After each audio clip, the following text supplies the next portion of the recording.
कृपया हमारे चैनल को ज़रूर सब्सक्राइब करें और इस कहानी को अंत तक सुनें। हर हर महादेव दोस्तों, ओम नमः शिवाय।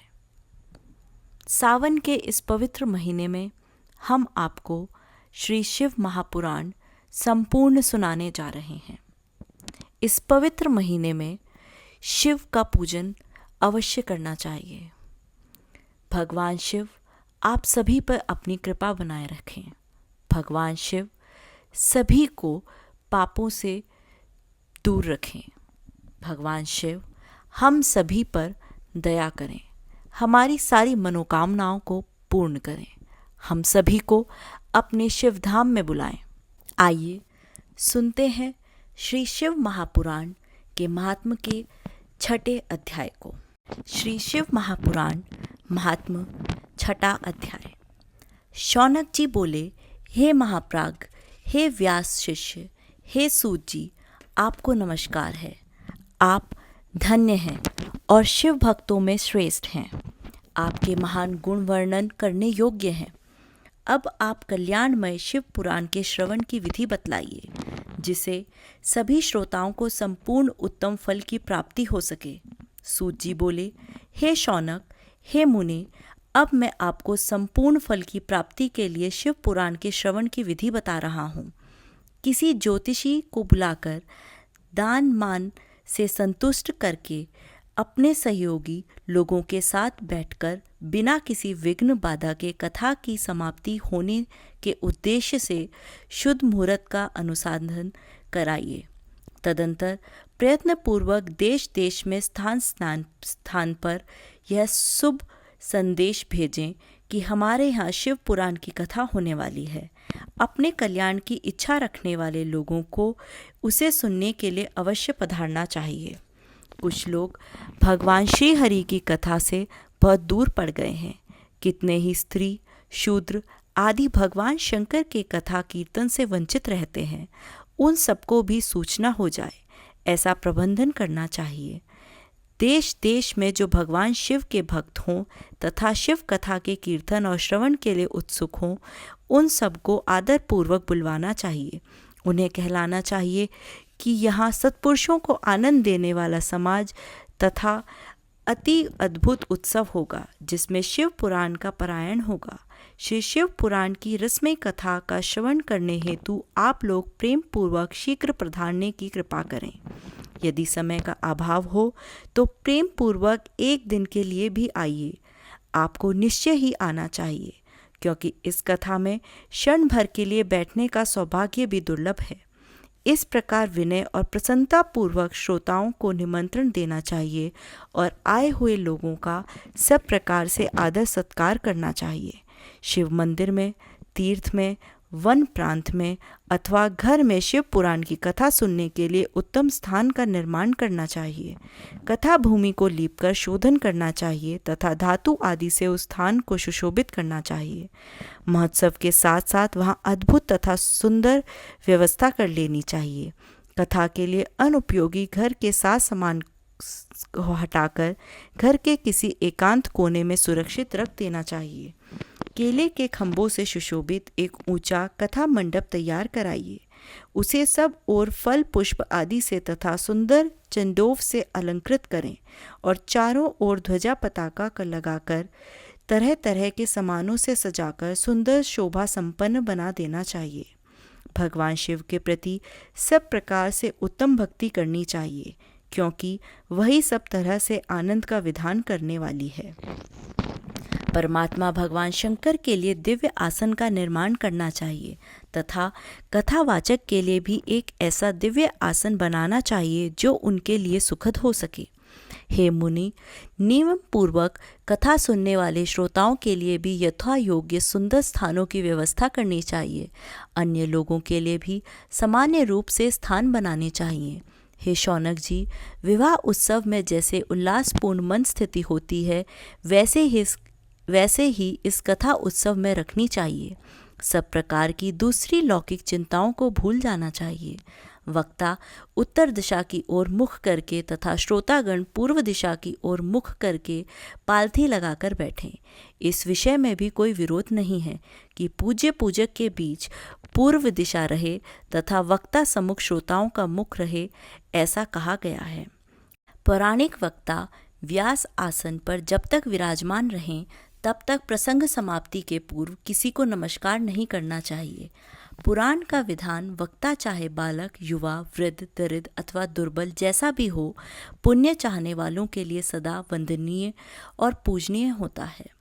जिसके मुख से निकली हुई वाणी देहधारियों के लिए कामधेनु के समान अभीष्ट फल देने वाली होती है, उस पुराण वेता वक्ता के लिए तुच्छ बुद्धि कभी नहीं करनी चाहिए। संसार में जन्म तथा गुणों के कारण बहुत से गुरु होते हैं, परंतु उन सब में पुराणों का ज्ञाता विद्वान ही परम गुरु माना गया है।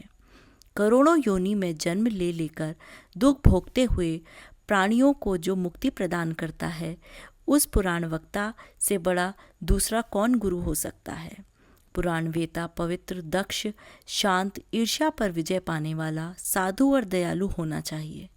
ऐसा प्रवचन कुशल विद्वान इस पुण्यमयी कथा को कहे। सूर्य उदय से आरंभ करके 3:30 प्रहर तक उत्तम बुद्धि वाले विद्वान पुरुष को शिव पुराण की कथा सम्यक रीति से बाँचनी चाहिए। जो धूर्त, दुराचारी तथा दूसरे से विवाद करने वाले और प्रपंची लोग होते हैं, उन कुटिल वृत्ति वाले लोगों के सामने यह कथा नहीं कहनी चाहिए। दुष्टों से भरे तथा डाकुओं से घिरे प्रदेश में और धूर्त व्यक्ति के घर में इस पवित्र कथा को नहीं कहना चाहिए। मध्याह्न काल में 2 घड़ी तक कथा बंद रखनी चाहिए, जिससे कथा कीर्तन में अवकाश पाकर लोग शौच आदि से निवृत्त हो सकें। कथा प्रारंभ के दिन से 1 दिन पहले व्रत ग्रहण करने के लिए वक्ता को शौरा करा लेना चाहिए। जिन दिनों कथा हो रही हो, उन दिनों प्रयत्नपूर्वक प्रातःकाल का सारा नित्यकर्म संक्षेप में ही कर लेना चाहिए। वक्ता के पास उसकी सहायता के लिए एक दूसरा वैसा ही विद्वान स्थापित करना चाहिए, जो सब प्रकार से संशयों को निवृत्त करने में समर्थ और लोगों को समझाने में कुशल हो। कथा में आने वाले विघ्नों की निवृत्ति के लिए गणेश जी का पूजन करें। कथा के स्वामी भगवान शिव की तथा विशेषतः शिव पुराण ग्रंथ की भक्ति भाव से पूजा करें। तत्पश्चात उत्तम बुद्धि वाला श्रोता विधि पूर्वक तन मन से शुद्ध एवं प्रसन्नचित हो आदर पूर्वक शिव पुराण की कथा सुने। जो वक्ता और श्रोता अनेक प्रकार के कर्मों से भटक रहे हों, काम आदि 6 विकारों से युक्त हों, स्त्री में आसक्ति रखते हों और पाखंडपूर्ण बातें करते हों, वे पुण्य के भागी नहीं होते। जो लौकिक चिंता तथा धन, गृह एवं पुत्र आदि की चिंता को छोड़कर कथा में मन लगाए रहता है, उस शुद्ध बुद्धि पुरुष को उत्तम फल की प्राप्ति होती है। श्रद्धा और भक्ति से युक्त दूसरे कर्मों में मन नहीं लगाने वाले, मौन धारण करने वाले, पवित्र एवं शून्य श्रोता ही पुण्य के भागी होते हैं।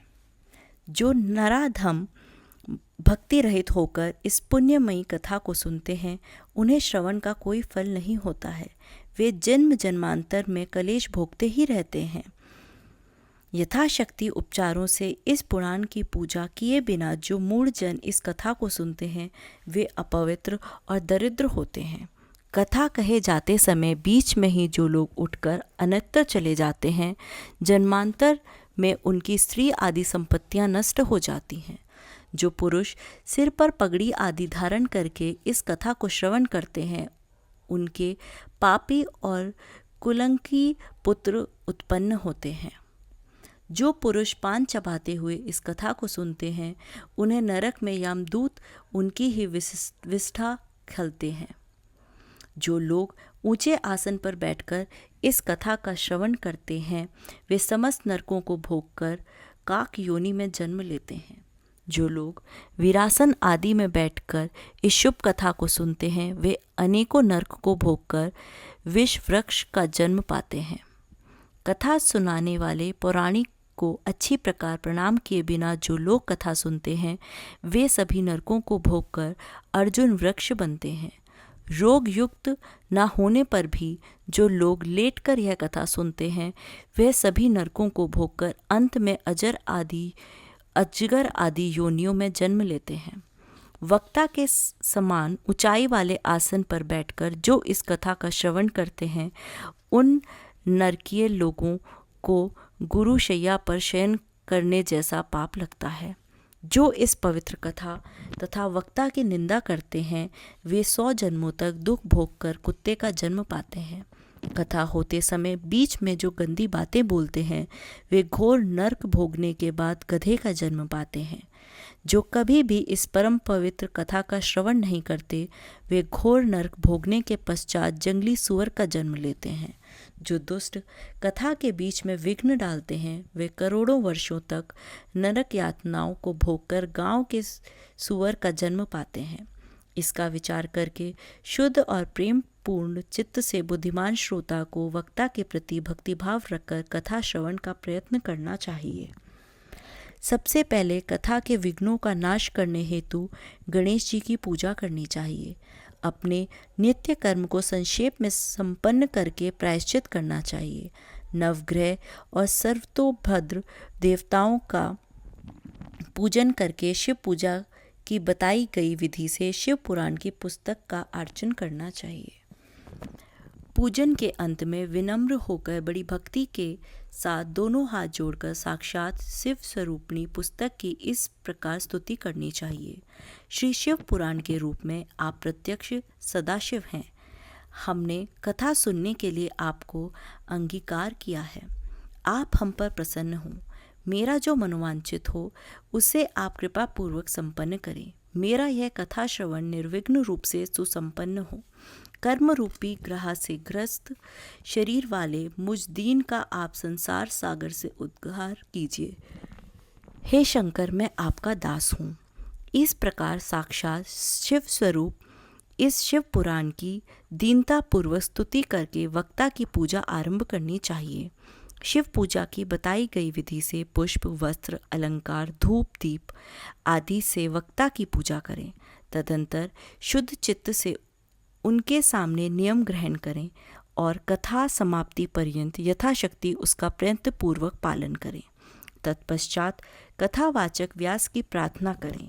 हे व्यास जी के सामने ज्ञानी श्रेष्ठ शिव शास्त्र के मर्मज्ञ ब्राह्मण देवता, आप इस कथा के प्रकाश से मेरे अज्ञान अंधकार को दूर करें।